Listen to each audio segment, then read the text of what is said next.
আচ্ছা বাবা, কিছু মনে করবেন না, যারা গাড়ি ঘোড়া নিয়ে কারবার করেন, যাদের গাড়ি আছে, এখানে যারা কীর্তন শুনছেন, বিশ্বকর্মা পুজোতে আপনারা সবাই লক্ষ্য করবেন, বিশ্বকর্মা তো পুজো করেন, কিন্তু বিশ্বকর্মা পুজো করার মানেটা কি? বিষ্ণু পুরাণ বলছে বিশ্বকর্মা হচ্ছে দেবতাদের শিল্পী।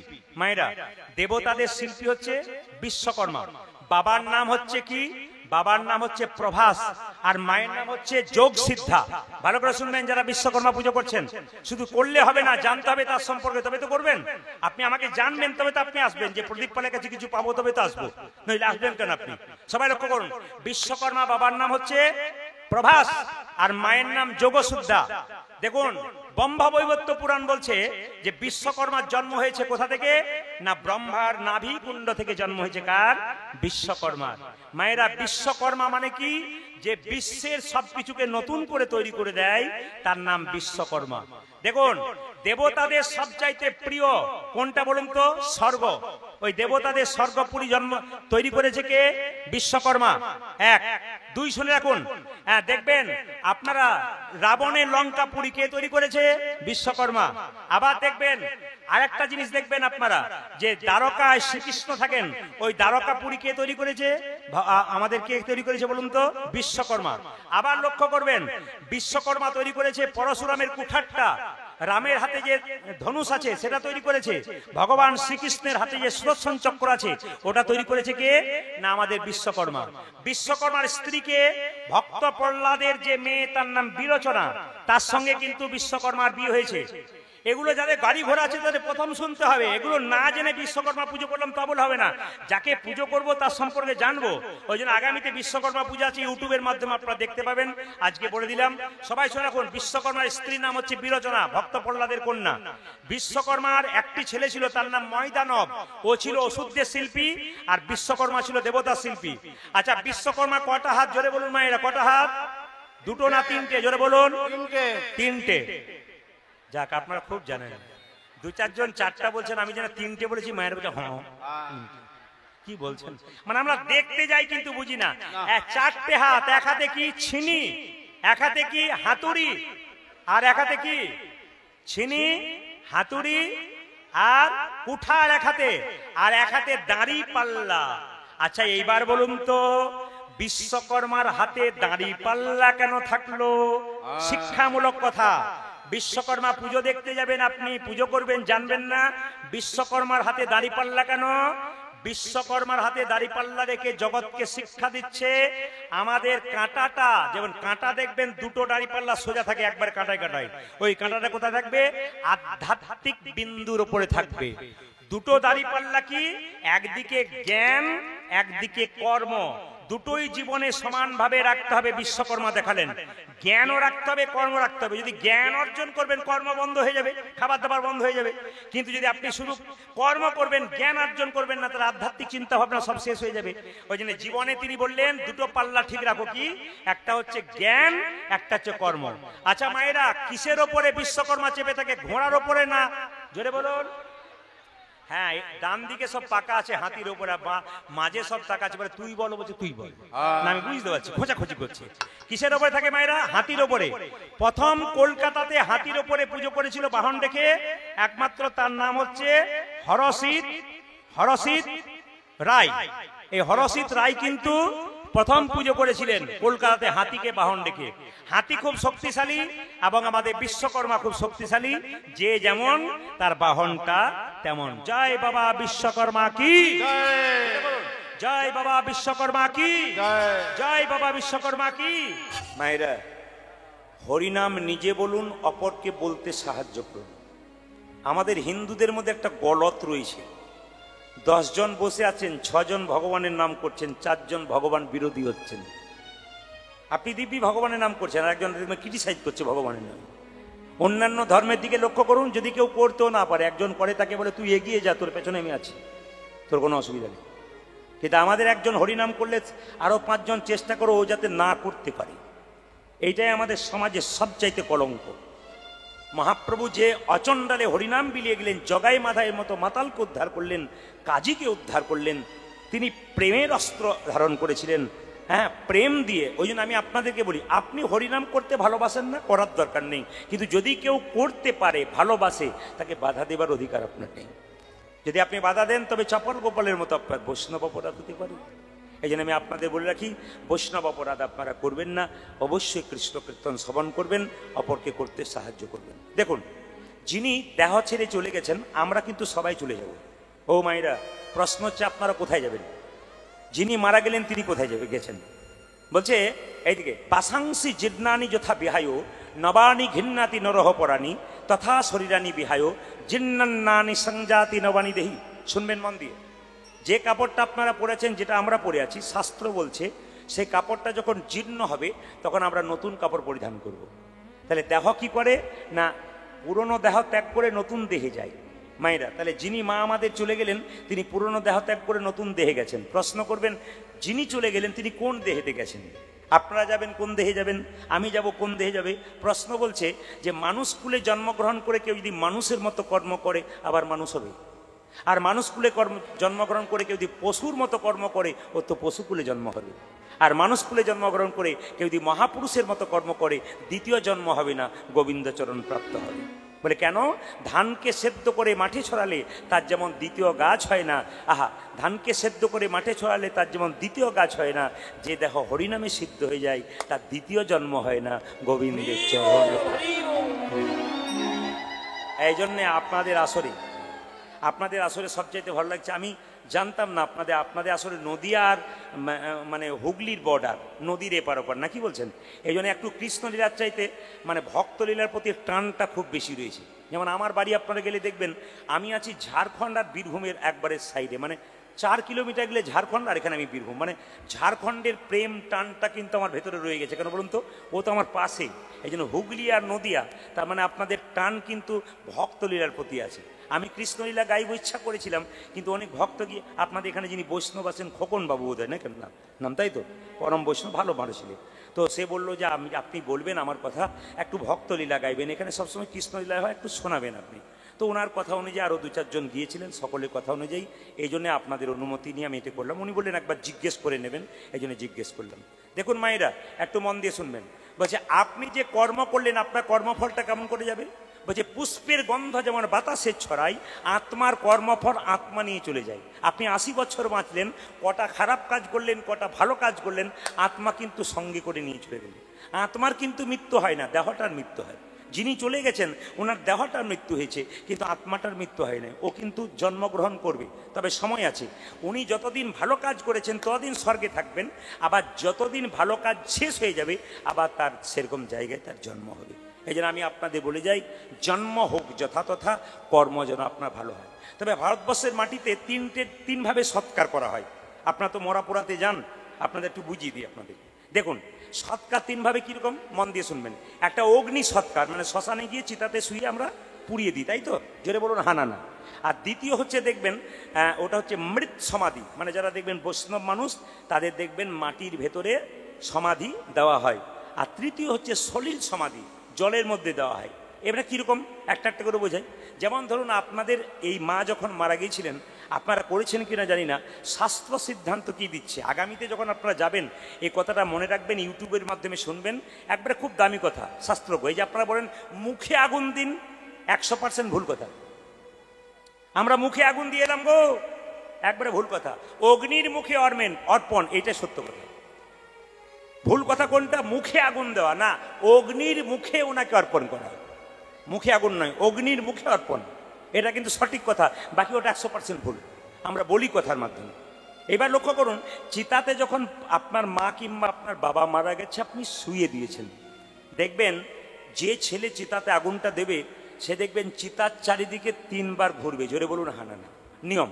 কিন্তু আপনারাও করেন, আমিও করি, আপনারা সবাই করেন, কিন্তু মানেটা আমরা কেউ বুঝি না, এতে কি বলতে হয়। এই যে আগুনটা নিয়ে আপনি ঘুরছেন, এই ঘোরার মানেটা কি?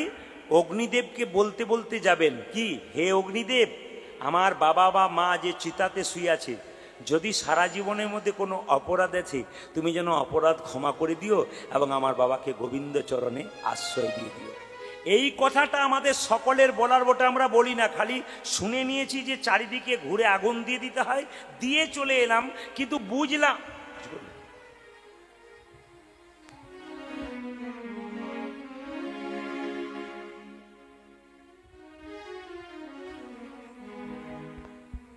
জয় নিতাই, জয় নিতাই। ঠিক আছে, সাউন্ড ঠিক আছে, সাউন্ড ভালো, অসুবিধা নেই। হরে কৃষ্ণ।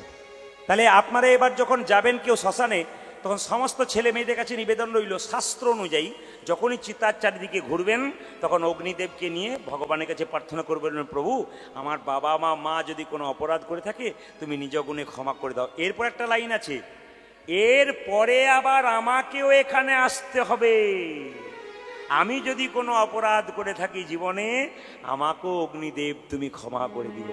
তার মানে কি আপনি শুধু আপনার বাবার চিতাতে আগুন দিচ্ছেন তা নয়, আপনি নিজেকে স্মরণ করিয়ে দিচ্ছেন যে আমি চলে যাবো আর আসবো না তা নয়, আমাকেও এরপরে আবার এখানে আসতে হবে। কি সুন্দর শিক্ষা আছে, আমরা কেউ বলিও না জানিও না, শুধু করতে হয় করে দিই। এইদিকে তাকাবেন মায়েরা, কত সুন্দর কথা এটা। এটা হচ্ছে অগ্নি সৎকার। আর মৃত সমাধি কারা? যারা খুব বৈষ্ণব মানুষ, ভগবানের নাম স্মরণ করে সারা জীবন থাকেন, তাদের পোড়াতে হয় না। তারা যেমনভাবে তুলসীর মালা, তিলক, চন্দন, মালা ঝোলা নিয়ে বসে থাকেন, সেভাবে ওনাদের সমাধি দেওয়া হয়। এটা হচ্ছে, তাতে দেখবেন লবণ দেওয়া হয়, কেন ইনসেক্ট মানে পোকা হবে না, এই জন্য লবণ দিয়ে দেওয়া হয়। আর একটা হচ্ছে সলিল সমাধি, এটা ভারতবর্ষের উত্তর দিকে আছে, এদিকে নেই। ওখানে কিরকম সবাই লক্ষ্য করুন, একটা নদীতে দুটো নৌকা গেল, নৌকার মাঝে মৃতদেহটাকে মাচার উপরে শুয়ে দেওয়া হলো, একটা নৌকা এখানে একটা নৌকা এখানে, মাঝে শুয়ে দেওয়া হলো। মাঝ নদীতে গিয়ে নৌকা দুটো সরে গেল আর মাচা সহ মৃতদেহটা জলের মধ্যে পড়ে গেল। এটার নাম সলিল সমাধি। এটা আমাদের এখানে হয় না, এটা দেখবেন উত্তর ভারতে গেলে এটা আপনারা দেখতে পাবেন। ধৈর্য যার ভগবান তার, ধৈর্য যার নয় ভগবান তার নয়। স্কুলে বাচ্চারা গেলে দেখবেন সব বাচ্চা মন দিয়ে পড়াশোনা করে, দু একটা ছুট বাচ্চা থাকে, ও খালি জানলার দিকে তাকায় আর মাস্টার মশাইয়ের দিকে তাকায়, ভুলেছে কিনা বেরিয়েছে। এই জন্য এখানে কীর্তন হচ্ছে, কিন্তু পাঁচিরটা মাঝে আছে দু চারটা ছেলে, কিন্তু ছুট ছেলে থাকে মানে ভক্তদের মধ্যে, ওরা খুঁজছে কোন দিকে যায়, কিন্তু পাঁচির দেওয়া আছে, কোনো পথ পাচ্ছে না, তবু দু চারজন পাঁচির পেরিয়েও চলে যাচ্ছে। না না, এ ছুট দু চারটা থাকে, আবার ফিরে আসবে। কিন্তু দেখুন, কিছু মনে করবেন না, বলছে মহাভারতের দিকে গেলে দেখবেন শতভাইয়ের দাদা দুর্যোধন চঞ্চল ছিলেন, উনি ভগবান হারালেন। আবার পঞ্চপাণ্ডবের দাদা যুধিষ্ঠির স্থির ছিলেন, উনি ভগবান পেলেন। যে পুরুষ এই সংসারে খুব স্থির, দেখে নেবেন তার উন্নতি আছে। আর যে পুরুষ দেখবেন চঞ্চল, এখানে বসে ওখানে বসে, কোনো কাজে স্থিরতা নাই, ও জীবনে উন্নতি নেই, সংসারে দেখবেন উন্নতি করতে পারেনি।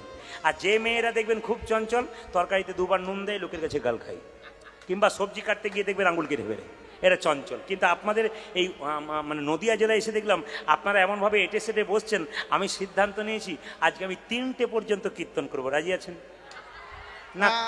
তিনটে মানে ভোর 3টে বলি নাই, 3 ঘন্টার কথা বলেছি, অত চিন্তা করার দরকার নেই। দু একজন 3টে শুনে ঘড়ি দেখছে যে তারা আর কতক্ষণ, কারণ আমি তো প্রদীপবাবুকে 2 ঘন্টা সময় নিয়ে এসেছি, ঘরে বলে এসেছি আমি 11টার মধ্যে ঢুকবোই, তোমার চিন্তা নেই। মানে হেড মিনিস্টারকে, আপনার কিছু মনে করবেন না, হেড মিনিস্টারকে কথা দিয়ে এসেছেন কি, যেরকম রাধা রানী কি, শ্যাম সুন্দর কি, যেই না মহাপ্রভু শিবাসকে দিয়ে বলল মুকুন্দ সরকার 100 জন্ম কৃপা পাবে না, ভক্ত যখন চোখের জলে কাঁদে ভগবান সইতে পারে না। ভগবান ছুটে এসে বললেন, শিবাস আমার ভক্ত কাঁদছে, ভক্ত যদি কাঁদে ভগবান কি চুপ করে থাকতে পারে? মুকুন্দ তুমি কাঁদছো কেন প্রভু? আমার ভাইকে তুমি কৃপা করলে, আমাকে করলে না কেন? মহাপ্রভু বললেন, শুনুন কত দামি কথা, আপনারা সবাই শিখতে পারবেন। মহাপ্রভু বললেন যে তুমি বড় ভাই, তোমাকে পাঠিয়ে দিলাম শ্রীখণ্ডে, তোমার ভাইকে রাখলাম কেন রাখলাম? তোমরা 2 ভাই মিলে কীর্তন করতে চলে এলে, বাড়ি সবাই না খেয়ে মরবে, তাহলে সবাই লোকে আর হরিনাম করবে না, তাই তুমি বড় ভাই তুমি ফিরে যাও, তোমার ছোট ভাইকে রাখলাম। তবে হ্যাঁ, তুমি তো চিকিৎসা করতে ভালোবাসো মুকুন্দ সরকার, তোমার মাথায় হাত দিয়ে আশীর্বাদ করলাম, তুমি কাল থেকে বাড়ি গিয়ে যাকেই চিকিৎসা করবে তারই রোগ ভালো হয়ে যাবে। তাহলে এখানে যারা কীর্তন শুনতে এসছেন কিছু মনে করেন না, অনেক ভাই আছে, অনেক ছেলে আছে, অনেক মা আছেন, অনেক বোন আছেন, অনেকে রান্না ভালো করতে পারেন না, যদি গোবিন্দের কৃপা থাকে বারবার শ্রবণ করেন মহাপ্রভুর আশীর্বাদ হবে। যে ছেলেরা মনে করে হ্যাঁ দাদা অনেক চেষ্টা করছি কাজ হচ্ছে না, কাজ করছি কাজ হচ্ছে না, কীর্তন শুনুন, হরিনাম করুন আর কাজ করুন, দেখবেন কৃপা আপনার হবে। কিছুটা করে রাখতে হবে। ব্যাংকে টাকা জমা দেবেন তবে তো সুদ পাবেন। আপনি অনেকে বলে 10 দিন করলাম কীর্তন ভজন করলাম, কই আমার কিছু হলো না যে। আরে বাবা, চাকরিতে জয়েন দিলে প্রথম দিনে কি আপনি বেতন পান? 1 মাস যাবে তবে তো বেতন পাবেন। আপনি আগে শুরুটা করুন তবে তো বেতনটা পাবেন নাকি। আর আমরা ঢুকেই তো বেতন পেবার চেষ্টা করি। যেমন আমার পাশের বাড়িতে একটা স্বামী স্ত্রীতে ঝগড়া লেগেছে, বুঝতে পেরেছেন? তা আমি গিয়ে বললাম কিসে ঝগড়া রাত্রিবেলায়? প্রদীপ বাবু কীর্তন করছেন, আপনাকে বোঝাতে হবে। বলে কি? উনি বলছেন আমার ছেলে ডাক্তার করব, আমি বলছি ইঞ্জিনিয়ার করব। উনি বলছেন ডাক্তার, আমি বলছি ইঞ্জিনিয়ার। উনি বলছেন ডাক্তার। আমার আচ্ছা ঠিক আছে, ছেলেটাকে একটু ডেকে দাও তো দেখি, লক্ষণটা দেখে বুঝতে পারবো। ওই ছেলে তো হয় নাই, হলে পরে বলছিলাম আর কি, মানে এখন হয় নাই আর কি। গাছে কাঁঠাল আর গোফে তেল, নিতাই গরুরি বল। সেরকম ব্যাপার আমাদের। ব্যবসা শুরু করবার আগে এটা যদি শুরু করি না, তারা লাগালে নেয় গিয়ে, মানে এই যে একটা আহাম্মকি ভাব, এই জন্য আমাদের কিছু হয় না। ভগবানের উপর বিশ্বাস করতে আমরা ছেড়ে দিয়েছি, করিনি। আপনার গণেশ পুজো করেন তো? গণেশাদি পঞ্চদেব নম, মানে ভগবানকে পুজো করতে গেলে, দেবতাকে পুজো করতে গেলে প্রথমে গণেশের পুজো যেটা বলুন করতে হয়। আচ্ছা মায়েরা, ভাদ্র মাসের শুক্লপক্ষের চতুর্থীতে গণেশ পুজো, কিন্তু সবাইকে একটা নির্দেশ দিয়ে যায়। আমি আমার কথা বলি নাই, শাস্ত্রের কথা বলছি। গণেশ চতুর্থীর দিনে বাবারা যারা কীর্তন শুনছেন, মায়েরা যারা শুনছেন, আকাশের চন্দ্রমা মানে চাঁদের দিকে তাকাবেন না। এটা আমি বলি নাই, ভগবান কৃষ্ণ নিজের মুখে বলেছেন। আকাশের চাঁদের দিকে তাকাবেন না, আকাশের চন্দ্রমা দেখতে নেই। কেন? সেই দিন চাঁদের মধ্যে কলঙ্ক থাকে। তাই সেই দিন যদি কেউ ভুলবশত চাঁদ দেখে ফেলেন, আপনার জীবনে একটা দিনের জন্য কলঙ্কিত হতে হবে। একটু প্রমাণ দিয়ে দিই কেন হতে হবে, একটু তাকান। আসলে কৈলাস পর্বতে বাবা শিব একদিন মিটিং ডেকেছে, মানে আমন্ত্রণ করেছে ভক্তদেরকে, সব দেবতাদের আমন্ত্রণ করেছে, সবাই গেছে। তো নারদ ঋষি গেছে একটা দিব্য ফল নিয়ে, খুব সুন্দর ফল নিয়ে। এখানে শিক্ষা আছে, আপনাদেরকে কেউ যদি কোনো বাড়িতে আমন্ত্রণ করে, খেতে বলুন বা কোনো অনুষ্ঠানে, খালি হাতে যেতে নেই, কিছু নিয়ে যেতে হয়। বিশেষ করে গুরু বাড়ি যখন যাবেন, কেউ খালি হাতে যাবেন না, একবার 100%। আপনার সামর্থ্য অনুযায়ী কিছু নিয়ে যাবেন। আপনাকে কেউ নিমন্ত্রণ করেছে, আপনি খালি হাতে যাবেন, যা পারবেন, 2টো মিষ্টি, 2টো ফল, যা পারবেন আপনার সামর্থ্য অনুযায়ী তাই দেবেন, খালি হাতে যেতে নেই।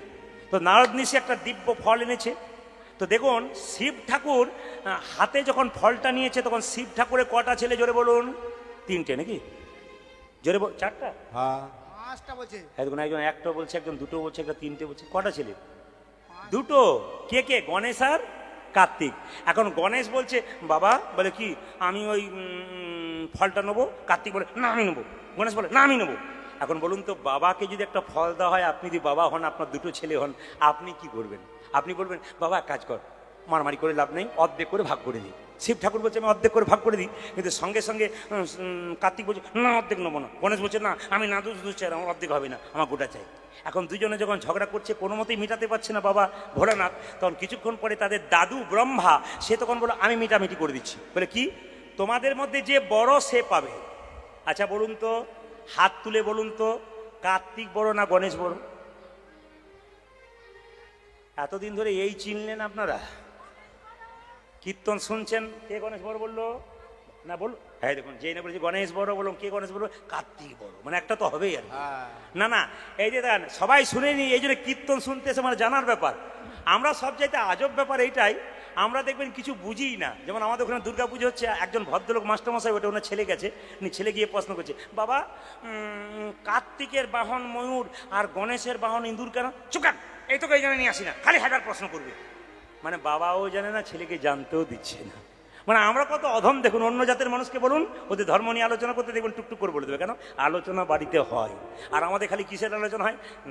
মাল কামাই কর, কোনো অসুবিধা নেই, আর কিছু তো করতে হবে না। তা তুই বাবা মাকে দেখ আর না দেখ আর বৃদ্ধাশ্রমে রাখ, তুই বড় হলে কোনো অসুবিধা নেই। কিছু মনে করবেন না মায়েরা।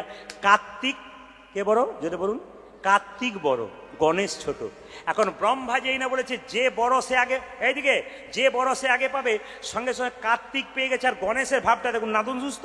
সবাই যখন নিমন্ত্রণ থেকে চলে গেছে, এইদিকে এইদিকে এইদিকে শব্দ নয়, সবাই যখন নিমন্ত্রণ থেকে চলে গেছে, কার্তিক আর গণেশ দাঁড়িয়েছে। কার্তিক তো ফল তো নিয়ে একবার নিতাই গৌর হরিবোল করে দিয়েছে, পালিয়ে গেছে। আর গণেশ তখন তার দাদুর উপরে রাগে গড় গড় করছে, মুখটা ফোলাচ্ছে। তখন ব্রহ্মা বলছে কি ব্যাপার দাদু ভাই? মানে দেখবেন দাদুদের নাতিদের একটা ব্যাপার থাকে, দাদুর সঙ্গে কিছু নাতি মানে মুখ একেই তো নাদু। এখন যখন ব্রহ্মাকে এরকম ভাবটা দেখাচ্ছে, পাশে বসেছিল আকাশের চন্দ্রমা মানে চন্দ্র দেবতা, সঙ্গে সঙ্গে চন্দ্র দেবতা হেসে দিয়েছে, আর গণেশ দেবতা অভিশাপ দিয়ে দিয়েছে তোমাকে অভিশাপ দিলাম, তুমি আমাকে দেখে হাসলে, আকাশের চন্দ্র তুমি মলিন হয়ে যাবে, তোমাকে যারা দেখবে তারা কলঙ্কৃত হয়ে যাবে, তুমি আজ থেকে কলঙ্কৃত হয়ে গেলে। অভিশাপ পেয়ে গেল, চাঁদকে আর কেউ দেখতে চাইছে না। যেই চাঁদকে দূর থেকে দেখছে আসছে, সেই মাথা নিচু করে দিচ্ছে। চাঁদ ইন্দ্রদেবের কাছে গেল, ইন্দ্রদেব মাথা নিচু করে বলছে কি ব্যাপার? বলে আমার দিকে তাকাবো, তাকাবো না, তোমার দিকে তাকালে কলঙ্কিত হবো। এখন বললো তাহলে আমি এখন কি করবো? বলে ব্রহ্মার কাছে যাও। ব্রহ্মার কাছে গেল, ব্রহ্মার এত বন্ধুত্ব চন্দ্রমার সঙ্গে, তো চন্দ্রমা চুপচাপ করে দাঁড়িয়ে আছে, আর ব্রহ্মা চুপচাপ মাথা নিচু করে দাঁড়িয়েছে, সেও তাকাচ্ছে না। বলছে কি ব্যাপার তুমি তাকাচ্ছ না? কারণ বলে তোমার দিকে তাকালেই তো কলঙ্ক হয়ে যাবে, আমার দরকার নেই। তাহলে কি করা যায়? বলছে শোনো, যে তোমাকে অভিশাপ দিয়েছে তুমি তার কাছে যাও। কে অভিশাপ দিয়েছে বলুন? গণেশ যে অভিশাপ দিয়েছে। এখন গণেশ যখন অভিশাপ দিয়েছে তখন গণেশের স্তুতি পাঠ করলো কে? না চন্দ্রমা। গণেশ খুব খুশি হয়ে গেল। বলো 365 দিন তোমার অভিশাপ থাকবে না, কিন্তু কতদিন থাকবে বলো? 1 মাস, 2 মাস, 3 মাস? সঙ্গে সঙ্গে বললো 1 মাস, 2 মাস, 3 মাস হলে তো আমি কলঙ্কিত থেকেই যাবো। গণেশজি বললো তাহলে এক কাজ করো, বছরে একটা দিন তোমার কলঙ্ক থাকবে, বাকি দিন থাকবে না। কোন দিন? যেদিন গণেশ চতুর্থী, সেদিন আকাশের চাঁদ যদি কেউ দেখে তাকে কলঙ্কিত হয়। শুধু আপনি আমি নয়, ভগবান শ্রীকৃষ্ণ কলঙ্কিত হয়েছিলেন সেদিন আকাশে চাঁদ দেখে। কি? সত্রাজিতের ভাই প্রসেনজিৎকে হত্যা করার জন্যে তাকে কলঙ্কিত হয়েছিল ভগবানকে, তিনি গণেশ পুজো করেছিলেন। আমি আপনাদের বারবার বলবো, বাড়িতে গণেশ চতুর্থীর দিন আপনারা সময় গণেশ পুজো করুন। কোন গণেশকে পুজো করবেন? সবাই তাকান। যে গণেশের দেখবেন মায়েরা ইঁদুর সহ গণেশ আছে, ওই গণেশ কিন্তু আপনি কিনবেন, বাকি গণেশ কিনবেন না। যে গণেশের 4টা হাত আছে, অনেক দেখবেন গণেশ আবার 2টো হাত করে দিচ্ছে, 4টা হাত আছে, ওই গণেশ কিনবেন। এখন প্রশ্ন হবে আপনাদের মধ্যে, অনেকে দেখবেন বাড়ির দরজাতে গণেশের ছবি রেখে দিয়েছে। এরকম কাজ করবেন না। ধরুন এটা আপনার বাড়ি, আর এই মুখ করে আপনি গণেশ রেখেছেন, তাহলে গণেশের পিঠটা কোন দিকে পড়ছে? আপনার পেছন দিকে, মানে বাড়ির দিকে আর কি। তাহলে আপনার মঙ্গল হচ্ছে না অমঙ্গল হচ্ছে? গণেশের পেছনে দারিদ্রতা বাস করে, এই জন্য গণেশ যদি পেছন দিক করে আপনার বাড়ি থাকে, আপনার দারিদ্রতা তো নামবে। শুধু গণেশ নয়, যে কোনো দেবদেবী বা ভগবানের ছবি আপনি অন্তত দরজার সামনে রাখবেন না। কেন? ভেতরে ভগবানকে পুজো করছেন ধূপধুনো দিয়ে, আর যখন ঝড়ঝঞ্ঝা, বাদল, বৃষ্টি, পাথর আসছে, তখন দিব্যি ঘরে বসে আছেন, যত পাথর সব ভগবানের গায়ে লাগছে। তাহলে ওখানে ভগবানের মূর্তিতে লাগছে, এখানে ভগবানকে প্রণাম করছেন। ব্যালেন্স কি হলো? জিরো। একদিকে জল ঢোকাচ্ছেন, একদিকে জল বেরিয়ে যাচ্ছে। এই কাজ আপনারা করবেন না। এমন আমি আর একটা কথা বলে রাখি, যেমন ধূপকাঠির প্যাকেট আপনারা কিনছেন, বলুন তো, কৃষ্ণের ছবি দেওয়া যায়, নিতাই গৌরের ছবি দেওয়া হয়, কিন্তু প্যাকেট থেকে কাঠি শেষ হয়ে গেলে প্যাকেট রাস্তায় নিতাই গৌর হরিবল নর্দমায় পড়ছে, লোকে পা দিচ্ছে। একদিকে কৃষ্ণকে পুজো করছেন, একদিকে ছবির মধ্যে কৃষ্ণকে আপনি রাস্তায় ফেলে দিচ্ছেন। এতে আপনার কোনো লাভ হচ্ছে না। তবে যারা ছলকা তৈরি করে, প্যাকেট তৈরি করে, তাদের কাছে প্রদীপ পালে নিবেদন, আপনারা ঠিকই করছেন, আমরা আপনাদের মান রাখতে পারছি না, তাই ওই ছবিটাকে বন্ধ করে অন্তত অন্য ছবি দিন, যেন আমাদের মান রক্ষা হয়, লোকে কিছু না বলতে পারে। দোকান থেকে জামা কাপড় কিনছেন, রাধাকৃষ্ণ বস্ত্রালয়, অবশ্যই খুব ভালো কথা, কিন্তু রাধাকৃষ্ণের ছবিটা দিয়ে দিচ্ছে, প্যাকেট থেকে কাপড় বের করছেন, প্যাকেটটাকে নিয়ে একবার রাধাকৃষ্ণকে চাপটে ধরে হরিবোল করে দিচ্ছেন। না না, এটা তো আমাদের দোষ, ওনাদের দোষ নয়। ওনাদেরকেও একই কথা বলবো, ছবি অন্তত দেবেন না, যেন এই অপরাধ আমাদের না হয়ে থাকে। মায়েরা একটা কথা বলে রাখি, দাদারা ভাইয়া শুনে রাখুন, কোন গণেশ বাড়িতে রাখবেন? গণেশের 2টো সুর আছে, একটা ডান দিকে, একটা বাঁ দিকে। কোন গণেশ রাখবেন? এটা কিন্তু খুব দামি কথা। বাড়িতে কোন গণেশ রাখবেন? না, বাঁ দিকে সুরাওয়ালা গণেশ রাখবেন। কেন রাখবেন? না, যখন দেখবেন শিব ঠাকুর আর মা দুর্গা বসে থাকে, তখন গণেশের সুরটা দেখবেন বাঁ দিকে থাকে। এখন ডান দিকে থাকলে শিব ঠাকুর তো সংসার সম্পর্ক উদাসীন, ওই জন্য ডান দিকে রাখা হবে না। যারা সাধক তাদের ডান দিকে রাখতে হবে, যারা সাধন ভজন করে। আর যারা গৃহী তাদের সবসময় বাঁ দিকে কিন্তু সুরটা রাখতে হবে। গণেশ পুজোয় কিন্তু তুলসী পাতা দেওয়া হয় না মা। কেন বলুন তো?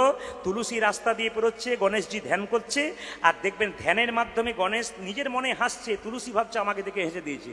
এখন তুলসী কাছে গিয়ে তাকে প্রেম নিবেদন করার জন্য বলছে, গণেশজি কার ধ্যান করছো? বলছে হরির ধ্যান করছি। কিছু হরি কথা বলো। বলে তুমি যাও তো, এখন আমি ধ্যান করছি। বলে না, শুধু যাওয়ার জন্য আসিনি, তোমাকে প্রেম নিবেদন করতে এসছি, আমি তোমাকে বিয়ে করতে চাই। সঙ্গে সঙ্গে গণেশ বললো, আমি তো সিদ্ধান্ত নিয়েছি চিরকুমার থাকবো, আমার সাধনায় তুমি ব্যাঘাত ঘটালে, আমি তো অভিশাপ দিলাম তোমার দৈত্যের সঙ্গে বিয়ে হোক। শঙ্কচূড় দৈত্যের সঙ্গে কার বিয়ে হলো? তুলসী দেবীর। অভিশাপ যখন দিয়েছে তখন তুলসী দেবী বললো, তুমি যখন আমাকে এত বড় অভিশাপ দিলে, আমি তোমাকে অভিশাপ দিলাম, তোমারও আর কুমারত্ব থাকবে না, তোমারও 2টো বিয়ে হবে, একজনের নাম সিদ্ধি, একজনের নাম ঋদ্ধি। এই জন্য গণেশের 2টো সিদ্ধি এবং ঋদ্ধি। মায়েরা সবাই লক্ষ্য করুন, গণেশ পুজোয় তুলসী পত্র লাগে না, কিন্তু দুর্বা ঘাস লাগে। কটা লাগে? এটা হচ্ছে প্রশ্ন। গণেশ পুজোয় চেষ্টা করবেন নিম্নতম 21টি, 21-এর পরে আপনি যত দিতে পারেন, কিন্তু নিম্নতম 21টা গণেশ পুজোতে আপনাকে তুলসী পত্র দিতে হবে। আজকের এই বর্তমান যুগে কীর্তন শ্রবণ করতে এসে যারা কীর্তন করান, আপনাদের জন্য তারা কত সুন্দর ব্যবস্থা করেছেন। আগে কীর্তন হতো, বাবাদের মুখে শুনেছি, কাকাদের মুখে শুনেছি, ফ্যানও ছিল না, লাইটেরও জোর ছিল না, মাইকও ছিল না। এত সুখের মধ্যে কৃষ্ণ ভজন এবং কৃষ্ণ শ্রবণ, নাম শ্রবণ এখন দেখা যাচ্ছে। তো আপনাদের কাছে আমার নিবেদন রইল, কীর্তন চলাকালীন পাশে বসে যিনি কীর্তন শুনবেন, পাশে যদি কেউ গল্প করেন, তাহলে যেটার জন্যে এলেন তার উল্টোটা নিয়ে চলে যাবেন। আপনি কীর্তন শুনবেন মানে পুণ্য অর্জন করে বাড়ি যাবেন, কিন্তু পুণ্য অর্জন করতে সে কেউ যদি গল্প করে, তবে সে পুণ্যের বদলে উল্টোটা নিয়ে বাড়ি যাবে, মানে পাপ নিয়ে বাড়ি যাবে। তাই আপনি গল্প করবেন না, অপরকে গল্প শুনতে সাহায্য করবেন না। আজকে আমরা শ্রাদ্ধের আসরে কীর্তন করতে এসেছি, সকলে মনোযোগ দিয়ে শ্রবণ করবেন। জন্মিলে মরিতে হবে, অমর কে কথা কবে। এই যতই জ্ঞানী হোক আর যতই পণ্ডিত হোক, এই জীবনের আশা সকলের আছে, না কি বলছেন? আপনি যদি মনে করেন আমি প্রচুর জ্ঞানী, আমার প্রচন্ড জ্ঞান আছে, আপনার জ্ঞানের পরিচয়টা তখন পাওয়া যাবে আপনি যখন মাঝ নদীতে নৌকাতে চেপে যাচ্ছেন, নৌকা যখন ডুবু ডুবু, তখন বোঝা যাবে কার কত জ্ঞান আছে। সব জ্ঞান হরিবল হয়ে যাবে, তখন আর আত্মীয় স্বজনের কথা মনে থাকবে না। বাঁচাও বাঁচাও, যে কোনোদিন ভগবানকে ডাকে না, সেও সেই দিন ডাকবে। কিন্তু সবচাইতে দুঃখের ব্যাপার, যখন বাড়িতে জল থাকে কেউ তখন চাপা করলে জল আনতে যায় না, জল যখন শেষ হয় তখন যায়। শরীরে ক্ষমতা থাকলে কেউ ভগবানকে ডাকতে চায় না, ক্ষমতা যখন শেষ হয় তখন ভগবানের দরজায় যায়। আমি আপনাদের বলবো, ক্ষমতা থাকতে থাকতেই বলুন, ক্ষমতা থাকতে থাকতেই চলে যাবে। এমন অবস্থা যেন না হয় খাটে শুয়ে থাকবেন, 10 দিন 10 মাস শুয়ে থাকবেন, বাড়ির লোক বিরক্ত হয়ে যাবে, এক গ্লাস জল চাইলে 1 ঘন্টা পর আসবে, আপনি বিছানার মধ্যেই সব কিছু করবেন, বিরক্ত হয়ে যাবে বাড়ির লোক। এই জন্য ভগবানের কাছে প্রার্থনা করবেন যেন সুস্থ শরীরে তোমার নাম ভজন করতে পারি এবং সুস্থভাবেই তোমার নাম করতে করতে যেন চলে যেতে পারি, প্রার্থনা সকালের কাছে। তবে আমি বলবো, হরিবাসরে এসে কেউ যেন কোনো অভিমান করবেন না যে আমি হাত তুলব না, পাশের জন তুলছে। আমি আপনাদের বলে দিই, অনুকূল ঠাকুর বলেছেন যে হাঁড়িতে যদি জল থাকে, সে জল যদি পানের উপযোগী না হয়, সে জলের কোনো দাম নাই। তাহলে আপনার ভেতরে যদি প্রচুর জ্ঞান থাকে, আপনি জ্ঞানের কথা বলছেন, সব কিছু বলছেন, আপনার ব্যবহার ভালো নাই, ও জ্ঞানের কোনো দাম নাই, কিচ্ছু দাম নেই আপনার ওই জ্ঞানের। একবারে মাথায় রাখবেন, খুব দামি দামি কথাগুলো বলবো, আপনারা মনোযোগ সহকারে শ্রবণ করবেন। এই জন্য বলে রাখি, মনেরে কেন কর বিদ্যার গৌরব, স্মৃতি শাস্ত্র ব্যাকরণ, নানা ভাষা আলোচন, বৃদ্ধি করি যশের সৌরভ, কিন্তু দেখো চিন্তা করি যদি না ভজিলে হরি, বিদ্যা তব কেবল রৌরব। এই জন্য আমি আপনাদেরকে বলতে চাই, সনাতন ধর্ম মহাপ্রভু যেভাবে আমাদেরকে দিয়ে গেছেন, আমরা সেটাকে যেন ধরে রাখতে পারি। তার বিবাদের কথা শুনবো না, তার সুবাদের কথা শুনবো। আমরা কৃষ্ণ ভজনের পথটা পরিষ্কার করব। আমি মা হয়েছি, আমি বাবা হয়েছি, আমার ছেলের জন্য টাকা পয়সা আমি রেখে যাব, কিন্তু আমাকে চিন্তা করতে হবে যার জন্য রেখে গেলাম ছেলেটাকে কেমন তৈরি করে গেলাম। এই প্রশ্ন যদি প্রত্যেকটি বাবা মায়ের ভেতরে থাকে, সন্তান ভালো হবে না। কি বলেছে? আপনি এত কষ্ট করে টাকা রোজগার করছেন আপনার সন্তানের জন্য, আপনাকে মাথায় রাখতে হবে সেই সন্তান যদি এইরকম হয় আপনার লাভ আছে, আর যদি সন্তান এইরকম হয় তাহলে আপনার যা ছিল সব হরিবোল হয়ে যাবে। এই জন্য যেন এইরকম হয়, এইরকম যেন না হয়। আসুন, আজকে মহাপ্রভু নবদ্বীপের পথ দিয়ে যাচ্ছেন, প্রত্যেকটা জীবকে হরিনাম দেবে। বিখ্যাত বিজ্ঞানী আইনস্টাইন নিরামিষ খেতেন, জীবনে আমিষ খায় নাই। ইনাকে বলবেন বিখ্যাত বিজ্ঞানী যিনি আইজাক নিউটন, তিনি ভগবান বিশ্বাস করতেন। ইনাকে বলবেন যিনি আমাদের মানে ক্রিকেটের যিনি বিখ্যাত মানুষ, তার নাম কি? বিরাট কোহলি, যিনি রানে এখন সর্বশ্রেষ্ঠ, তিনি এবং তার স্ত্রী দুজনে নিরামিষ খায়। বিখ্যাত বিখ্যাত মানুষগুলো জীবনে নিরামিষ খায়। অ্যাপেলো চেন্নাই চলে যাবেন, বড় বড় ডাক্তারবাবুরা নিরামিষ খায়। তারা শিখিয়ে দিচ্ছেন শরীরকে ভালো রাখতে গেলে যত উল্টো পাল্টা দেবে তত তাড়াতাড়ি হরিবোল হবে, আর যত পবিত্র জিনিস দেবে তত জীবন সুন্দর হবে। এই জন্য সবার কাছে নিবেদন, মা সুস্থ শরীরে ডাল ভাত শাক ভাত খাবেন। শরীর যদি সুস্থ থাকে সব আনন্দের পরিমাণ। আর যদি শরীর ভালো না থাকে, আপনার কাছে অমৃত দিলেও আপনার ভালো লাগবে না। আগে শরীরটাকে ভালো রাখুন, আপনারা উল্টো পাল্টা খাবেন না, ভালো খাবার খান, পবিত্র সেবা করুন, জীবন সুন্দর করুন। দু একজন আমাকে বলে, প্রদীপবাবু খুব তো কীর্তন করছেন, লোককে বোঝাচ্ছেন, আমাকে বোঝান। বলে কি, যে হরিনাম করে তার ঘরে চাল ফুটে জল পড়ে, আর যে মস্তানি করে বেড়ায় তার দিব্যি বুক ফুলিয়ে যাচ্ছে, রোগ নাই যন্ত্রণা নাই, দিব্যি চলে যাচ্ছে। বললাম শুনুন, ভগবান সবাইকে দুটো করে কলসি দেয়, একটা পাপের একটা পুণ্যের।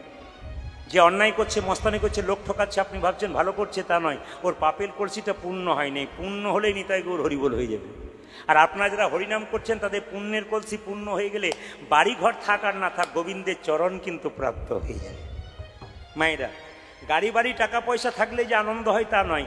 ছপ্পর খাটে শুয়ে আছে, সেগুন কাঠ 2 লাখ টাকা দাম নিয়েছে, 1 টাকার ঘুমের ট্যাবলেট ছাড়া ঘুম হয় না। অমন ঘুমানোর কি দরকার আছে? আর ভক্তকে জিজ্ঞেস করবেন কেমন আছেন, হরির কি পাই ভালোই আছে, দেখবেন বলবে। আর দেখবেন যার প্রচুর টাকা আছে, দাদা কেমন আছেন, আর বলবেন না, খালি টেনশন। মানে ওর টেনশন লেগেই আছে আর কি, জীবনে শান্তি নাই। টাকা রোজগার করলে শান্তি না থাকলে গোবিন্দকে ডাকো, ভরসা করো, কর্ম করো। কর্ম তো করতে তোমাকে বলতে বারণ করা হয়নি, তুমি কর্ম করো আর গোবিন্দের নাম করে। যে শুনছেন আপনারা, মহাপ্রভু বলছে শুনিতে শুনিতে কেহ, শুনতে শুনতে আপনি কিন্তু ভিজে যাবেন। কালকে আমাকে একটা মেয়ে আসাম থেকে ফোন করছে, মহিলা, তিনি বলছেন কৃষ্ণের ছবি দেখলে আমার এখন চোখে জল আসে। কেন হয়? বললাম কৃষ্ণ আপনাকে ভালোবেসেছে, আপনি কৃষ্ণকে ভালোবেসেছেন, ওই জন্য চোখ থেকে জল পড়ছে। বলছে দাদা এখন আমার করণীয় আছে কি? আমি তাকে ভালো কিছু বুদ্ধি দিলাম, বলে আমার জীবন পরিবর্তন হবে। বলে হ্যাঁ হবে, আপনি এগুলো করুন। 1 বছর পর নয়, 1 মাস পর আমাকে বলবেন আপনার জীবনটা যতটা ছিল তার চাইতে সুন্দর হলো কিনা। তিনি শুরু করেছেন আজ থেকে, আজ সকালেই বললেন আজ থেকে তাহলে যাত্রা শুরু। বলে অবশ্যই শুরু, আপনি ভালো থাকবেন। মায়েরা লক্ষ্য করুন, তাকান মায়েরা, আসলে আপনাদের জেলাটা হচ্ছে নদিয়া। আমি হুগলি আর কলকাতার বর্ডারে করোনার সময় গান করছিলাম।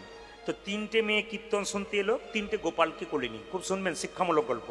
তো তারা এসে আমাকে প্রণাম করলেন, নিয়ে বললেন বাবা আপনাকে সব জায়গায় পাওয়া যায় না, এনাদের বাড়িতে, মানে ওদের 2টো ছেলে ফোর্সে চাকরি করে, লক্ষ্মী পুজো উপলক্ষে ওনারা প্রতি বছর গান করান। আমি পরপর 3 বছর গিয়েছিলাম, আবার ডেট দিতে পারি না সবসময় সবাইকে, তো পরপর 3 বছর ওনাদের বাড়ি গিয়েছিলাম। তো ওই মেয়ে 3টে এসেছে, 3টে গোপালকে কোলে নিয়ে কীর্তন শুনতে এসে, আপনারা যেমন বসে আছেন ওনারা 3 জন সামনে বসে আছে, আর 3টে গোপালকে স্টেজে রেখে চুপচাপ কীর্তন শুনছে। কীর্তন শুনে যখন শেষ হয়ে গেল, 3টে মেয়ে সবাই চলে গেল কীর্তন শেষে, 3টে মেয়ে ধুলোতে গড়াগড়ি দিচ্ছে, সুন্দর সুন্দর শাড়ি পরে। জিজ্ঞেস করলাম আচ্ছা এত সুন্দর শাড়ি পরে গড়াগড়ি দিচ্ছেন, শাড়ি নষ্ট হচ্ছে না? তখন বললে আপনি তো কীর্তনে বলেছেন স্বামীর যদি জটসা কাপড়ের দোকান থাকে, যখন মারা যাবে তখন চিতাতে একটাও শাড়ি দেবে না, শাড়ি নিয়ে কি করবো? বললাম আপনি কি করেন? বলছে আমি কলকাতার কোন একটা কলেজের প্রফেসর। যে মেয়েটা কলেজের অধ্যাপিকা, সেই মেয়েটা বাচ্চা কোলেরই কীর্তন শুনছে, গোপালকে রেখেছে, আর সে কীর্তন শোনার পর গড়াগড়ি দিচ্ছে। লজ্জা লাগা উচিত আমাদের সমাজের কিছু জনকে। MA BA পাস করে একটা চাকরি পেলে নিজেকে মনে করে আমি বিরাট কিছু হয়ে গেছে, আমার কিছু দরকার নাই।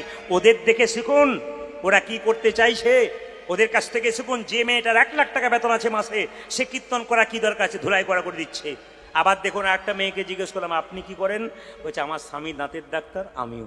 বাহ। আর একটা মেয়ে খুব কম বয়স হলে জিজ্ঞেস করলাম কত বয়স? বলছে 18 বছর। তুমি কি করো? বলছে আমি বিউটি পার্লারের কাজ করি। আমিও তো বিউটি পার্লারের কাজ করি। প্রদীপবাবু আপনি কখন করেন কীর্তন করতে করতে? বলছে কীর্তন করতে করতে আপনি কখন করেন? বলছে আমি করি এই জন্যে, আমি বললাম আমি করি কীর্তন করতে করতে করি। বলে কীরকম? আমার তুমি তো বাইরে মায়েদের বিউটি পার্লারের কাজ করে মায়েদের বাইরেটা ভালো করার চেষ্টা করো, আর আমি বিউটি পার্লারের কাজ করে ভক্তের হৃদয় মন্দিরটা ভালো করার চেষ্টা।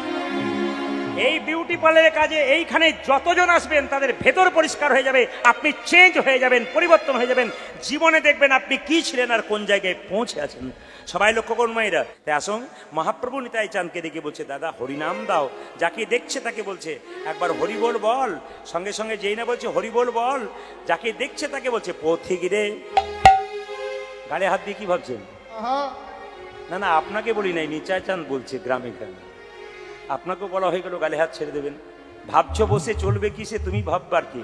যিনি ভাববার তিনি ভাবছেন, তুমি বসে বসে ভাবো তাকে। তা আজকে ভাবনা চিন্তা কিন্তু একজন বোন আর কি হাতে এরকম গালে হাত দিয়ে বসেছিল, না না নিতাই চাঁদ বলছে গালে হাত দিয়ে কি ভাবছো, পথিক রে ও তোর ভাবে না কিসের আছে, হরি বল বলে বাহু তুলে আই নেচে নেচে,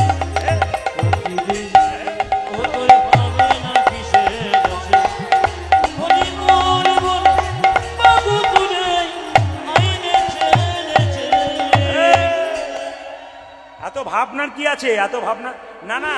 আপনারা ভাবছেন আমি যখন বাসা থেকে এলাম তখন তো মেঘ তো মুখটা ভার করে বসে আছে, বলে যাও তুমি তারপর দেখাচ্ছি। ভগবান বলছে এত ভক্ত এসেছে তাই কখনো হয়, ওনাকে আস্তে আস্তে সরাচ্ছে, একটু পুষ্পবৃষ্টি দিয়ে দিয়েছে আমি আসবার সময়, আপনাদের ভক্তির ঝড়ে কিন্তু সরছে। কালকে আমি বাগনানে ছিলাম, 25,000 লোক, এত ভক্ত, রাস্তা জুড়ে স্ক্রিনে পর্যন্ত মানুষের জায়গা হচ্ছে না, এত লোক। তাই সেখানেও দেখলাম মানুষ এত সুন্দর, হাওড়া জেলার মানুষ বসে বসে কীর্তন শুনছেন। একটা আশ্রমে কীর্তন ছিল কিন্তু রাস্তার ধারে বড় জায়গা বলে করেছিলেন, তো দেখলাম এত সুন্দর মানুষ ভক্তি ভরে কীর্তন শুনছে। আপনাদের নদিয়া হুগলি তো বলা না, এটা হুগলি বলা চলবে না বারবার, কিন্তু নদিয়া বলতে হবে, কিন্তু হুগলির কোনো কোনো ভক্ত তো আছে, তাদেরও তো কথা বলতে হবে। পথিক রে ও তোর ভাবে না কিসের আছে, হরি বলে বলে বাহু তুলে আইনেতে পথিক রে ও তোর ভাবে না কেথের আছে, হরি বলে বলে বাহু তুলে আই নেচে নেচে, পথিক রে। জোর করে হরিনাম দেবে না তো তোমার বুকে, একজন বলছে নিতাই চাঁদ জোর করে হরিনাম দিয়ে তোমার বুকে লাথি মারবো। নিতাই চাঁদ বলছে হ্যাঁ রে, একটা ছেলে যদি তার বাবার বুকে লাথি মারে, বাবা কি ঘুরিয়ে তার ছেলেকে মারতে পারে? শিশু পুত্র মারলে লাথি, দোষ কি রে ভাই পিতার কাছে, হ্যাঁ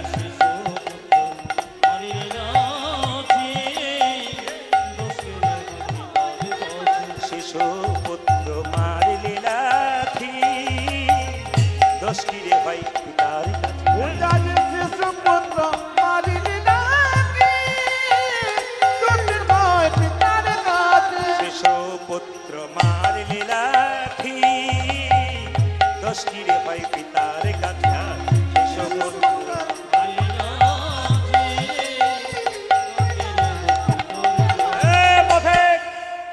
পথিক রে ও তোর ভাবে না কিসের আছে, হরি বলে বলে বাহু তুলে আইনেতে উলধ্বনি, পথিক রে ও তোর ভাবে না কিসের, হরি বলে বলে বাহু তুলে আই,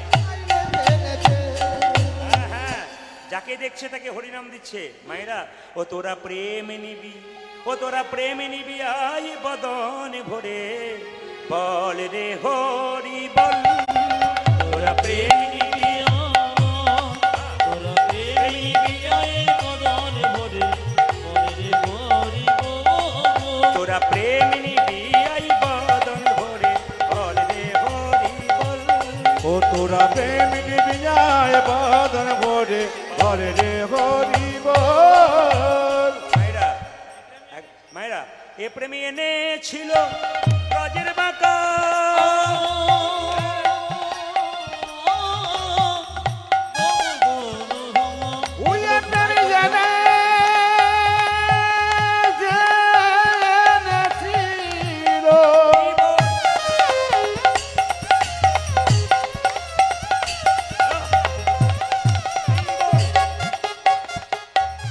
ও প্রেমী এনেছিল ব্রজের বাঁকা,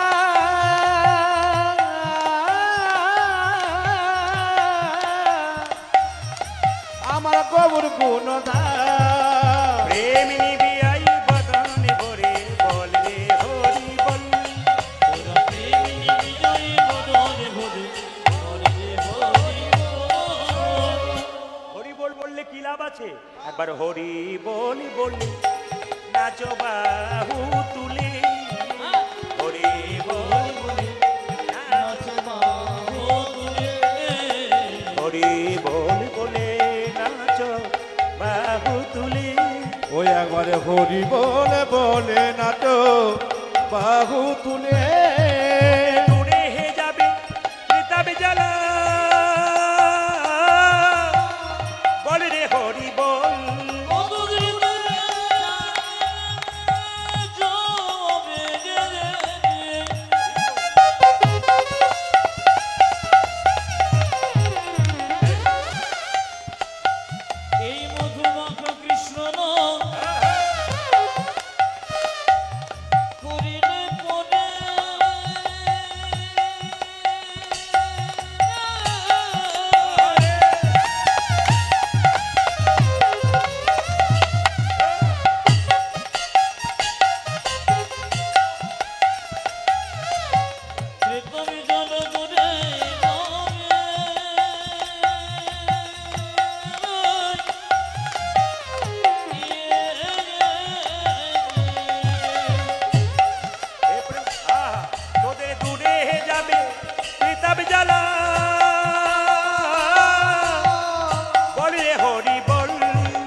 সবাই গৌর হরি হরি যায় বদন ভরে ভরে রে হরি বল। ভজ গৌরাঙ্গ লহ গৌরাঙ্গ জপ গৌরাঙ্গের নাম রে সবাই ভজ গৌরাঙ্গ জপ গৌরাঙ্গ সবাই হাত তুলে ভজ গৌরাঙ্গ লহ গৌরাঙ্গ জপ গৌরাঙ্গের নাম বলুন ভজে ভজ না বলতে পারলে গালি দেবেন। গৌরাঙ্গ কহ গৌরাঙ্গ লহ গৌরাঙ্গীর নাম রে। তবে বলবো যিনি বাবা হয়েছেন তিনি হাত তুলবেন, যিনি দাদু হয়েছেন তিনি হাত তুলবেন। আপনার নাতি হোক আপনার কেউ হোক দূর থেকে দেখছে আমার দাদু তুলছে কিনা, বাড়িতে গিয়ে প্রশ্ন করে দাদু তোমার কি হাত ব্যথা তুমি তুলতে পারলে না? বলে পারলাম না ভাই। বলে পরের বার থেকে তোলো, তাহলে সে চৈতন্য জাগিয়ে দেবে। আপনাদের কাছে নিবেদন রইল হাত একটু তুলুন। মহাপ্রভু সারা জীবন হাত তুলে আছে, আমরা 2 মিনিট তুলতে পারবো না? সবাই যার আছে তিনি তুলবেন, যার নাই তার তোলার দরকার নেই। যার আছে তিনি তুলবেন, যে তুলছিল না সেও তুলেছে। তবে হ্যাঁ দাঁড়ান দাঁড়ান, এতেও 2-4 জন বাকি আছে, শেষ ওষুধটা দিয়ে দিই দেখি কি কাজ হয়। বলছে পণ্ডিতরা বলছে যে হাত তুলবে সে পরের জন্মে হাতও পাবে পাও পাবে, আর যে তুলবে না তার 2টো হাত আছে, ওই 2টো হাত ভগবান নিয়ে নেবেন, 2টো পা আছে আর 2টো পা যোগ করে দেবে। 4টে পা যারা নেবেন তারা হাত তুলবেন না, 2টো হাত 2টো পা যারা নেবেন তারা হাত তুলবেন। বাবা রে, এখন আর কেউ বাদ নাই। জল পড়ছে তবু হাত ছাড়ে না, জলও আটকানো হচ্ছে আর হাতও তোলা হচ্ছে। মানে রথ দেখা কলা বেচা 2টো হাত তুলুন। ভজ গৌরাঙ্গ লহ গৌরাঙ্গ জপ গৌরাঙ্গের নাম রে হরি বল। ভজ গৌরাঙ্গ জপ গৌরাঙ্গ যে জানা গৌরাঙ্গ ভজে সে হয় আমার প্রাণ রে। পূজা যে হরি বল। গৌরাঙ্গ ভজে সে হয় সে হয় আমার প্রাণ। দাঁড়ান দাঁড়ান দাঁড়ান, সবাই হাত তুললেন কিন্তু 2-4 জন সব ভালো লাগলো আপনাদের, একটা জিনিস ভালো লাগলো, বলবো না বাদ দিয়ে দেবো। না বলাটাই ভালো, আবার যদি কোথাও আসিনি এটা ধরে। আমি তো না বলে যাবো না, বলবো তবে যাবো। শুনে রাখুন, হাত সবাই তুলছেন 2-4 জন, ভজ গৌরাঙ্গ লহ গৌর। এদের জন্য আমার ভালো লাগলো। হিন্দু ধর্মের পাক্কা লোক, একবারে বিশিষ্ট ভদ্রলোক, এনার হাত তুলতে বড় কষ্ট হয়। হাত তুলবেন। তবে হ্যাঁ, আপনারা দেখতে পাচ্ছেন আমার অনেকগুলো ক্যামেরা আছে, তার মধ্যে একটা হচ্ছে MK স্টুডিও, একটা অহনা স্টার কীর্তন। এরা কিন্তু ক্যামেরাটা ঘোরাচ্ছে কেন? আপনারা যে হাততালি দিচ্ছেন, 3-4 পরে ইউটিউবের মাধ্যমে গানটা ছাড়বে। যদি আপনারা হাততালি দেন তাহলে ওটা উঠবে, ইউটিউবে দেখতে। দিদি ওই দেখো আমি তুলেছি, আর যদি কেউ না তোলে, দিদি আমি তুলি নাই গো, আমার হাতটা ওঠে না, এবার এলে তুলবে, এটা যেন বলতে না হয়। আপনারা সবাই হাত তুলুন। ভজ গৌরাঙ্গ লহ গৌরাঙ্গ জপ গৌরাঙ্গের নাম রে। ভজ গৌরাঙ্গ লহ গৌরাঙ্গ জপ গৌরাঙ্গের নাম রে। ভজ গৌরাঙ্গ লহ গৌরাঙ্গ জপ গৌরাঙ্গের নাম রে। জয় ভজ গৌরাঙ্গ কহ গৌরাঙ্গ লহ গৌরাঙ্গীর নাম রে। যে জানা গৌরাঙ্গ ভজে সে হয় আমার প্রাণ রে। যে জানা গৌরাঙ্গ ভজে সে হয় আমার প্রাণ রে। যে জানা গৌরাঙ্গ ভজে সে হয় আমার প্রাণ রে। আজ যে জনা গৌরাঙ্গ ভজে সে হয় আমার প্রাণ রে। ভজ গৌরাঙ্গ লহ গৌরাঙ্গ জপ গৌরাঙ্গের নাম রে। উলধ্বনি। ভজ গৌরাঙ্গ লহ গৌরাঙ্গের নাম রে। আজ ভজ গৌরাঙ্গ কহ গৌরাঙ্গ লহ গৌরাঙ্গের নাম রে। ভজ গৌরাঙ্গ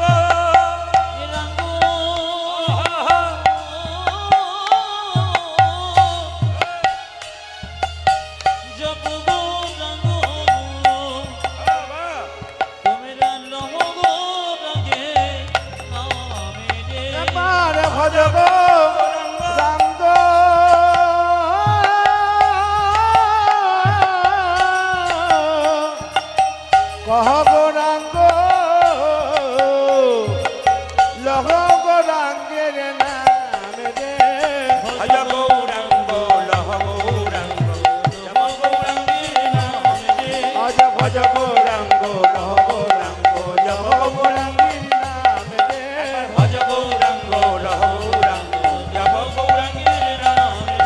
ভজ গৌরাঙ্গ ভবরাঙ্গ ভবরাঙ্গীর নামিতে নয়নানন্দেতে ভনে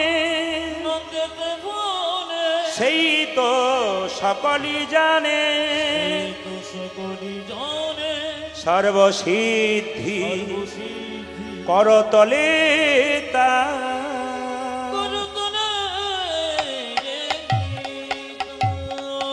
বেশ সবাই মিলে একবার বলুন রাধে রাধে রাধে রাধে। বেশ বেশ সকলকে বলে রাখি মহানিবেশকে শ্রবণ করবেন একটা একটা করে, শব্দ করবেন না।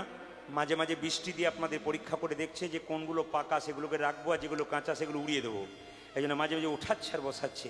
আচ্ছা ঠিক আছে, হরে কৃষ্ণ। আজকে লীলাটির নাম ভক্ত রঘুনন্দন। মানে দেখবেন শ্রীবাসঙ্গনে, হরে কৃষ্ণ, শ্রীবাসঙ্গনে মহাপ্রভুর গলাতে প্রথম মালা দিয়েছিলেন যিনি, তিনি হচ্ছেন কে বলুন তো? মালা তিলকের মানে এই যে পদ্ধতি এটা প্রথম চালু করেছিলেন কে? শ্রীবাসঙ্গনে একমাত্র রঘুনন্দন। এই জন্য আপনাদের কাছে নিবেদন রইল, আপনারা একবার জোরে বলুন রাধে রাধে রাধে রাধে। শ্রীখণ্ড গ্রামের দু ভাই, একটু জিজ্ঞেস করবো আপনাদের, বড় ভাইয়ের নাম মুকুন্দ সরকার আর ছোট ভাইয়ের নাম নরহরি সরকার। মুকুন্দ সরকার কিন্তু কবিরাজি চিকিৎসা করে, লোকের চিকিৎসা করে, আর নরহরি সরকার তার ভাই একটু কম্পাউন্ডারি করে। একদিন ছোট ভাই দাদাকে বলল, দাদা একবার শ্রীবাসঙ্গনে মহাপ্রভুকে দেখতে গেলে হয় না? সঙ্গে সঙ্গে বড় ভাই বলছে, তোর মাথা খারাপ হয়ে গেছে? তখনকার দিনে তার বাস ট্রেনের ব্যাপার ছিল না, অত গাড়ি ঘোড়া ছিল না, হেঁটে হেঁটে যেতে হতো।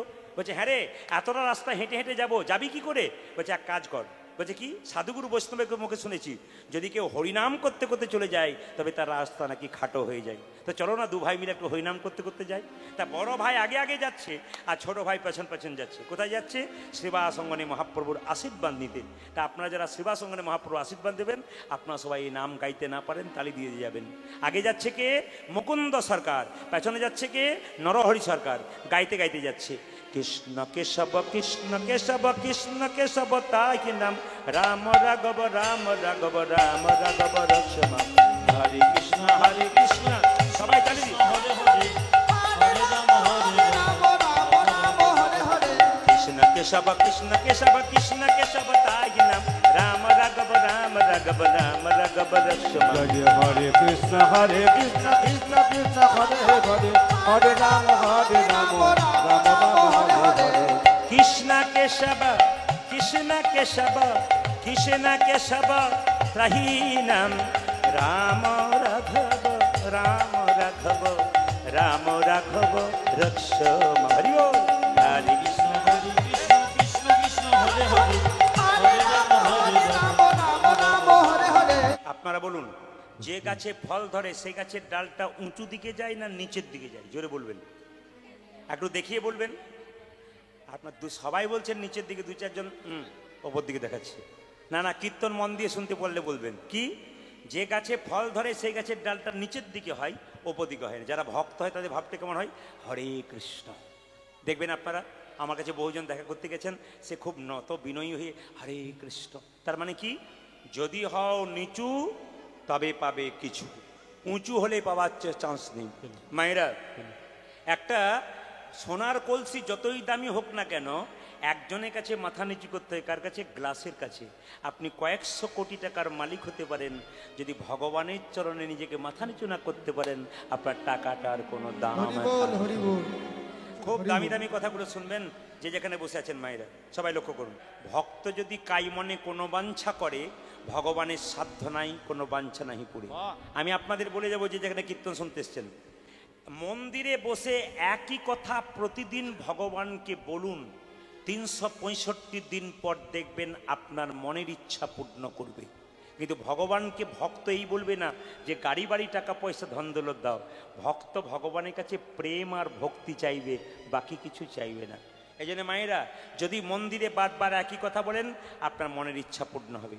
সবাই লক্ষ্য করুন, দুজন মিলে যখন চুপচাপ বসে আছে, তখন মহাপ্রভু শিবাসকে ডেকে বলছে, শিবাস বলে কি, দু ভাই আমাদের দেখতে এসেছে, একবার দর্শন দিয়ে আসি। ভক্ত দুজন এসছে, দেখা দেওয়া তো কর্তব্য, ভগবানের কর্তব্য। তাই মহাপ্রভু কি করলেন? সুরধ্বনি তীর দিয়ে হরিনাম গাইতে গাইতে চলে যাচ্ছেন, আর দু ভাই মিলে মহাপ্রভুকে দর্শন করছেন। সবাই দর্শন করুন। মহাপ্রভু কীর্তন করতে করতে চলে যাচ্ছেন সুরধ্বনি তীরে, আর দু ভাই দর্শন করছেন। কে কে? মুকুন্দ আর নরহরি। সোরধ্বনি তীরে সুরধনে তেরে তেরা মহাবিল বিলস সমবয় বালক সঙ্গে এ আজ সুরধনে তেরে তেরা মহাবিল বিলস সমবয় বালক সঙ্গে সোরধনের তেরে তের মহাবীর তোয়ে সমবয় বালক সঙ্গে সোরধ্বনি তীরে তীর মহাবিল সমবয় বালক সঙ্গে এ সোরধ্বনি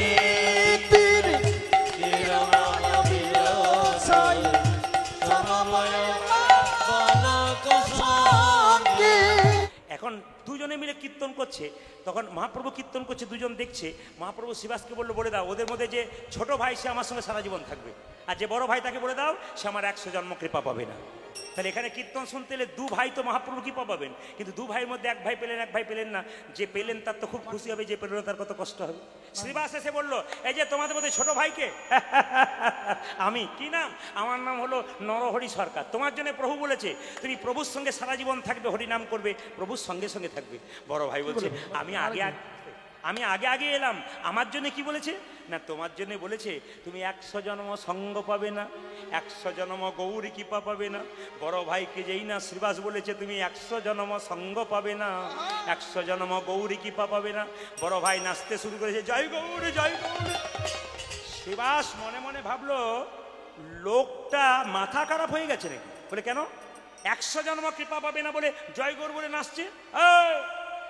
মুকুন্দ, আমাকে যদি বলতো না মহাপ্রভু যে 100 জন্ম কৃপা পাবে না, আমি 20কে আত্মহত্যা করতাম। এ কথা শুনে মুকুন্দ বলছে, শোনো শোনো শ্রীবাস, প্রভু যদি বলতো কোন জন্মে সঙ্গ পাবো না, কোন জন্মে সঙ্গ পাবো না, তাহলে না হয় আমি 20 খেয়ে আত্মহত্যা করিয়ে দিতাম। বিষে খেয়ে আত্মহত্যা করে দিত।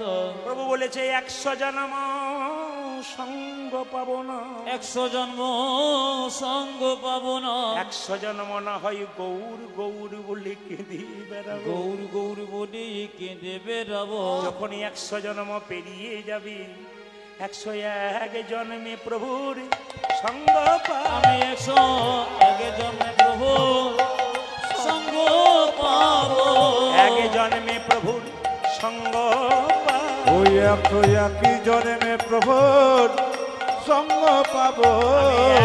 100 জন্ম কেঁদে বেড়াবো, 1 জন্মে প্রভু সঙ্গ পাবো।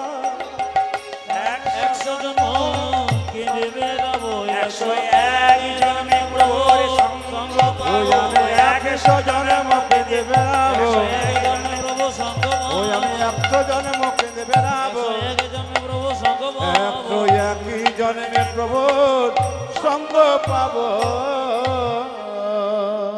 এর থেকে কি শিখলেন? মহাপ্রভু বলছে, মুকুন্দ তুমি কাঁদছো, আশীর্বাদ করে দিলাম, তুমি যাও বাড়ি ফিরে শ্রীখণ্ডে, সেখানে গিয়ে একটা গোপীনাথের মন্দির তৈরি করো, গরিবের চিকিৎসা করো, বড় লোকের করবে না, জীবের দ্বারে হরিনাম দাও। যাও মুকুন্দ।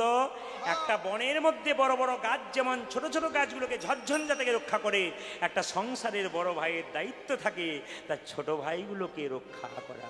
তুমি বড় ভাই ফিরে যাও, ফিরে যাও, শিখণ্ডে ফিরে যাও। ফিরে যাও, ফিরে যাও, সেখানে ফিরে যাও। আপনারা ইউটিউবের মাধ্যমে যে গানগুলো শুনছেন, খালি কথাই শুনছেন না, কি বলছেন? এরা ছাড়বে কোনগুলো বলুন তো? গান ছাড়বে না, খালি দামি দামি কথাগুলো ছাড়বে। এখন লোকে ভাবে তাহলে প্রদীপ পার্বতী কথাই কয়, গানই করে না। কিন্তু আসলে যারা শুনে তারা বলে কথা কেন, গান ছাড়া কথা হয় নাকি? ফিরে যাও, ফিরে যাও, শিখণ্ডে ফিরে যাও। আজ ফিরে যাও, ফিরে যাও, শিখণ্ডে ফিরে যাও। ফিরে যাও, ফিরে যাও, সেখানে ফিরে যাও। তারে চরণে ধরিয়া তুমি তারে দারে দারে গিয়া চরণে ধরিয়া তারে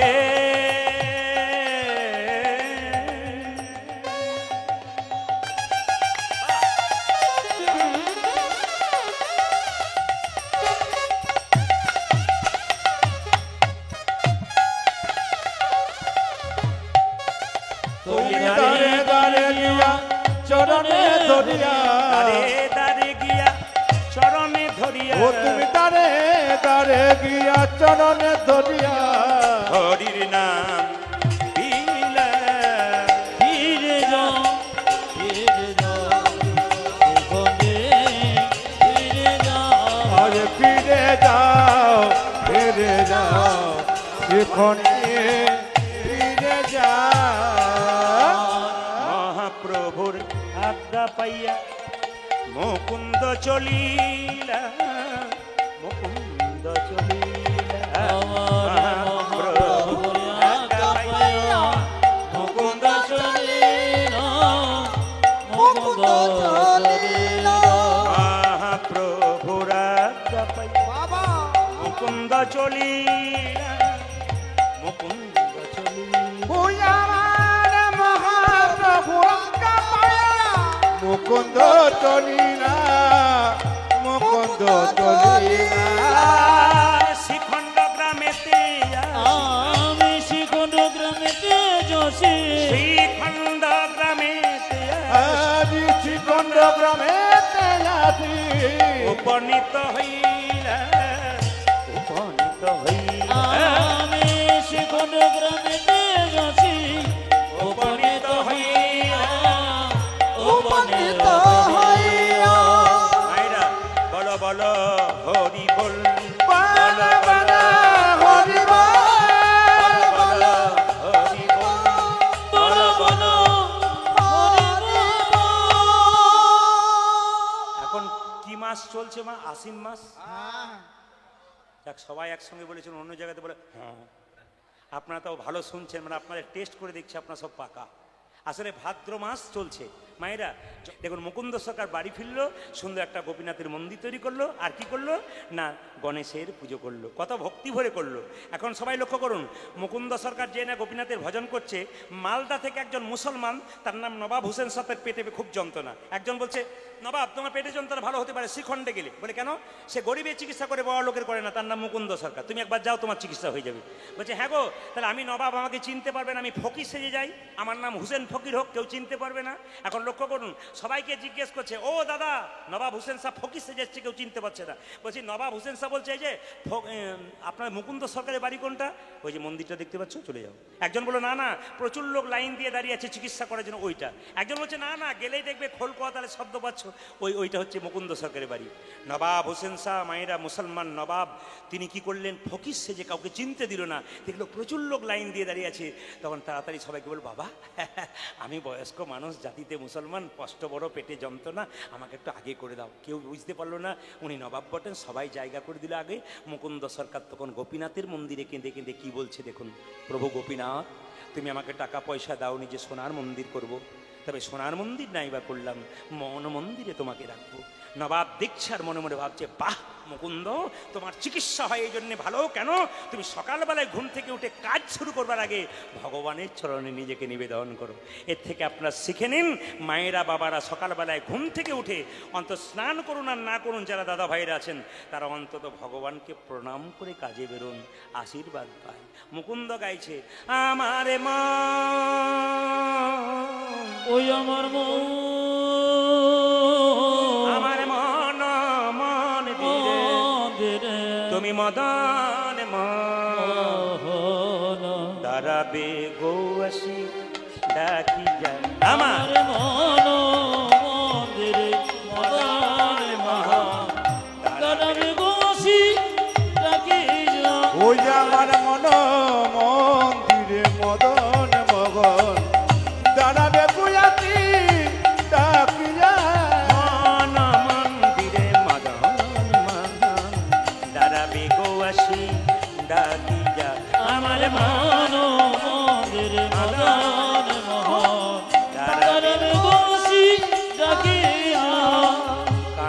কাঁদিয়া তব নাম লই আমি কাঁদিয়া কাঁদিয়া তব নাম লই কাঁদিয়া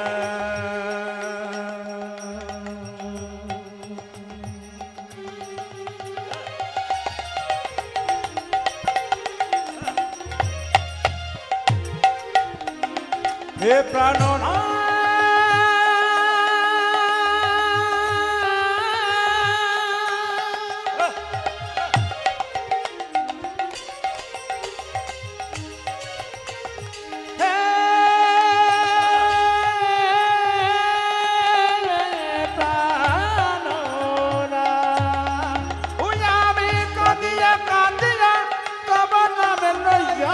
নান জলে বুক ভাসাইয়া আমি কাঁদিয়া কাঁদিয়া